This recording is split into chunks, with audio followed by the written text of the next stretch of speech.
Hello, welcome to another Eagle6 testing video. We're going to be testing this customer's build. It's a Tokyo Scar L, next generation recoil shock, and it was sent in because well, it wasn't working. So,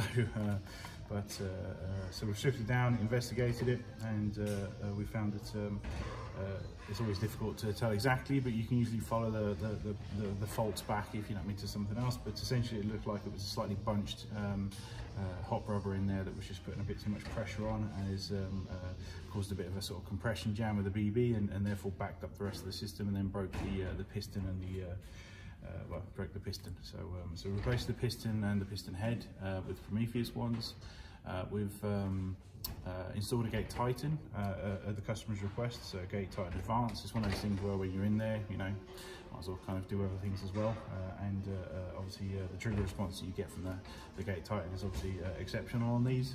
So we've installed that, and pinion gear was damaged, if you know what I mean. So we've replaced that as well, and then obviously because we've rebuilt the gearbox, we've done shimming, checked motor height and everything, so hopefully no more pinion damage should occur, if you know what I mean. So because we've set the height correctly, and it's all done there. So what else did we do?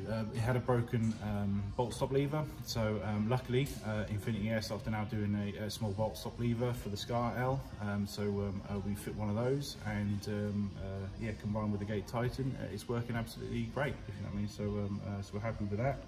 And also the spring, I'm not sure what was wrong with it, but it's quite weak, if you know what I mean. So we've actually replaced that one with say weak slash the wrong one, I think, if memory serves. So we've installed the Eagle6 or Eagle6 Tech bolt stop lever spring. Okay, so it's a new lever and new spring on there as well. And also because it's using the maple leaf hot rubber, it actually it pushes down quite a lot in there. So so you do need like a very minimal setting on that particular hot rubber, if you know what I mean, to get the lift that you need. So it's definitely one that's designed for more heavier ammos, and also we installed the flat Prometheus nub above it. We found the combination of the two was just much better for pushing that particular style of hot rubber down through the window. So so we installed the Prometheus flat nub, if you know what I mean, above that, instead of the sort of standard round barrel. But I think that's pretty much everything. So chrono in about 348, so it's definitely well up there in terms of FPS. 250 on 3.2s, and we'll get some rounds through it now just to make sure that it's everything's going right. But essentially, according to my little sheet, we've got everything. I mean, we did note a small crack in the gearbox. We have to note it, but it shouldn't really be an issue and stuff. Sometimes what can happen over time is the gearbox screws on the Scar Ls, they will get loose just through vibrations and stuff. And obviously with loose comes play, and then obviously with the play, potentially the vibrations and stuff, there's then got the chance of cracking. It could just be that, just, you know, it may just be an aged gun. I mean, there's a fair amount of play on the actual stock on this one, so it's definitely a used gun, you know. So it's you know, which is a good thing. So they're there to be used, but yeah, that could account for why that small crack is in there. But like I say, once the gun's all together, it shouldn't affect anything, if you know what I mean. But long term, you may want to replace that if and when it, you know, maybe develops. It's one of those things where it really shouldn't be an issue now that it's all inside there, and yeah, everything should be good to go. But like I say, we'll test it today and make sure everything's working great, and at that point it should be able to go back to you. So some GBs.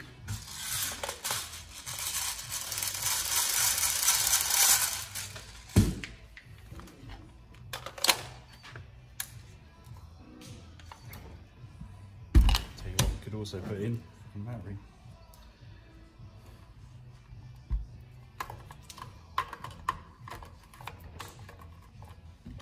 Let's try again, shall we?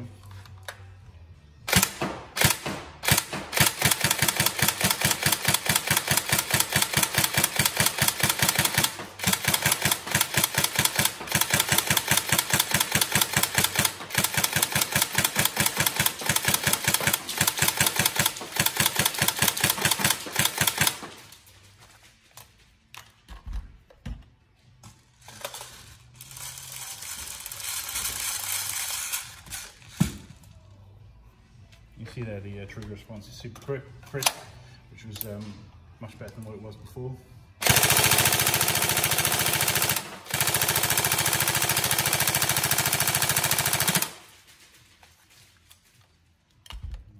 You see the bolt starts working fine.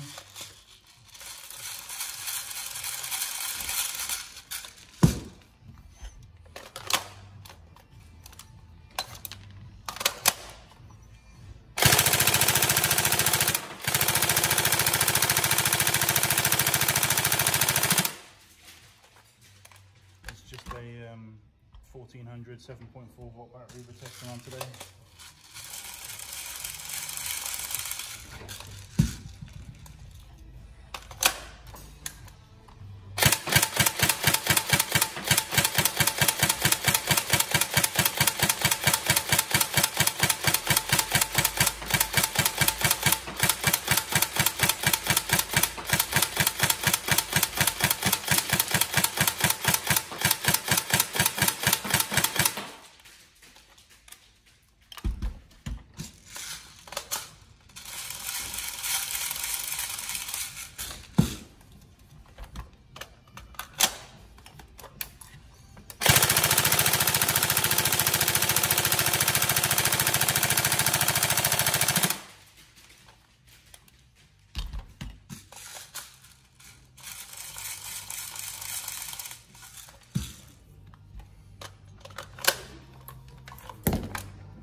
What we essentially want is like I say, if there is going to be a problem, not to happen, you know, for the customer in that first game, especially some simple stuff like a motor cable just dropping off, or you know, or like I say, God forbid, you know, an actual gearbox problem. Yeah, so we fully stress test, if you know what I mean, before it goes back, and then that way we know that it's absolutely really, you know, spot on for the customer. So hopefully this is acceptable, and yeah, hopefully you enjoy it when it gets back to you.